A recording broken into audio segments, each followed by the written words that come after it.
দেখতে পাচ্ছ বন্ধুরা, আমার বাবা কিন্তু সকালবেলা ঘুম থেকে উঠেই কিন্তু এই পেরেক সোজা করতে বসে পড়েছে।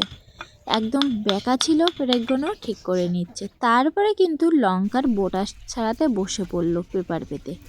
দেখতেই পাচ্ছ বেশ কিছু লঙ্কা নিয়ে বসে পড়েছে। আর এই লঙ্কাগুলো বোটা ছাড়িয়ে নিয়ে রোদে দিয়ে তারপরে কিন্তু মেশিনে গিয়ে ভাঙিয়ে গুঁড়ো করে আনতে হবে। তাই কিন্তু বোটা ছাড়িয়ে নিচ্ছে এক এক করে।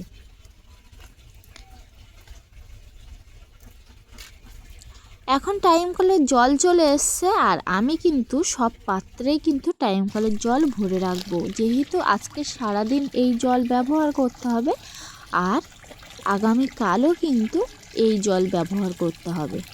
কারণ এই টাইম কলের জলেই কিন্তু আমাদের বাড়িতে রান্না খাওয়া দাওয়া সব কিছুই হয়। টাইম কলের জল চলে এসেছিলো, তাই আমি গরম জল কিন্তু গরুর দিয়ে দিচ্ছি। দেখতেই পাচ্ছ বড় গরুটা একটুখানি খেয়ে আর খেলো না, ওর আবার ফ্যান না হলে হয় না।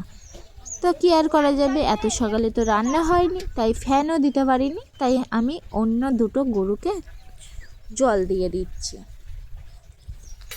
এখন আমার বাবা আমি আর মেশিনটা নিয়ে একটু মিস্ত্রির দোকানে এসেছি। এই যে দেখতে পাচ্ছ মিস্ত্রি এখন রড দিয়ে ঝালাই দিয়ে দিচ্ছে, কারণ এই ধান ঝাড়ার মেশিনটা ধান ঝাড়তে গেলে উল্টে নিজেদের গায়ে পড়ে যাচ্ছিল, যেহেতু রডগুলো সব জং ধরে নষ্ট হয়ে গিয়েছিল।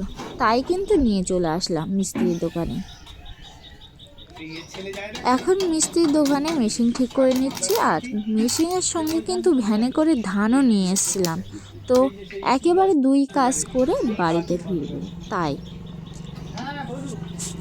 আর মেশিন কিন্তু সারাই করতে অনেক টাকাই নিয়েছিল, এই 500 থেকে 600 টাকা নিয়েছিল সারাই করতে। কি আর করা যাবে, বর্ষার ধান তো এখনও তো ঝাড়াই করা হয়নি, মেশিন খারাপ ছিল সেই কারণে। তাই মেশিনটা কিন্তু মিস্ত্রির দোকানে নিয়ে চলে আসলাম। কি না না না এই যে কোনায় এইখানটা টাকা কি একটা বসা ছিল না।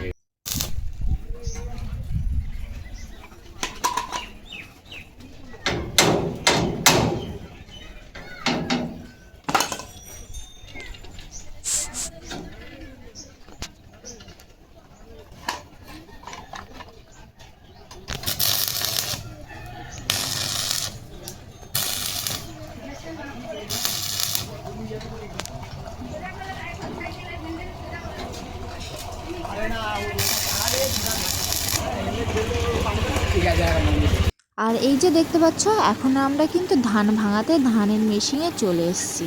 মেশিন ঘরে এই যে চাল ভাঙিয়ে নিচ্ছি, সব কিন্তু আতপ চাল হবে। আর আতপ চালটা করার কারণ এটাই যে পিঠে খাওয়া হচ্ছে না বাড়িতে, তাই কিছু ধান নিয়ে চলে আসলাম ধান ভাঙাতে। তো আমাদের কাজ প্রায় কমপ্লিট হয়ে গেছে, এখন বাড়িতে যাব। তো দেখো বন্ধুরা, আমি কিন্তু মেশিন সারাই করে চলে এসেছি বাড়িতে, আমি আর আমার বাবা। আর মা এদিকে কিন্তু পালং শাক তুলছে, যেহেতু অনেক দিন শাক খাওয়া হয় না, আর আমি মাসিমাদের বাড়ি থেকে এসে কিন্তু একবারও শাক খাইনি। যেহেতু বাড়ির খেতে শাক, তাই কিন্তু আমার মা কিন্তু পালং শাক এখন তুলছে এক এক করে, দেখতেই পাচ্ছ। আর আমাদের এদিকে কিন্তু সব কিছুই কিনে খাওয়া, কারণ এবছরে সবজি ফসলটাও কিন্তু ভালো হয়নি, যেমন ধানটাও ভালো হয়নি, সবজি ফসলটাও ভালো হয়নি।